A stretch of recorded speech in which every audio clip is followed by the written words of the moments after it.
It's the last of the two-day early voting period here in South Korea. Since 6 a.m. today, there's been a constant flow of people eager to make a difference.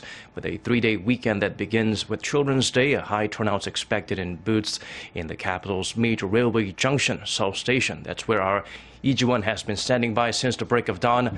Ji-won, give us some digits to help us paint a clearer picture of today's turnout.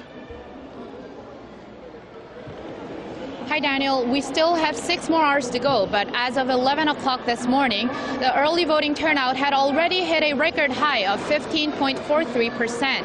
Of the 42 million eligible voters, nearly 5 million voters cast their ballots in the first round of early voting yesterday. That was 11.7% of all eligible voters.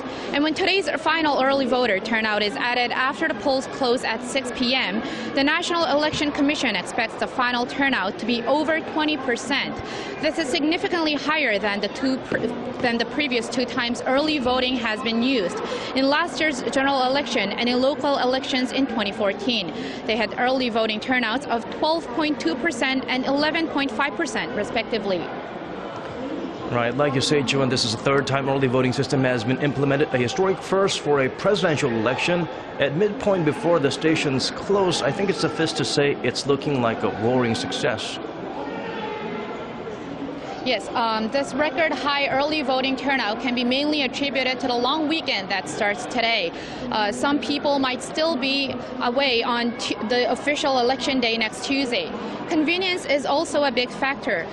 Voters can drop by any of the 3,500 early voting stations nationwide. They don't have to go to the one in their own district like they will have to next week. And because you don't have to pre-register for early voting, it's really as simple as dropping by. Well, that's all I have for now, but I'll be back with more updates later. Back to you, Daniel. All right, Ji-won, thank you so much for being out there for us. We appreciate it.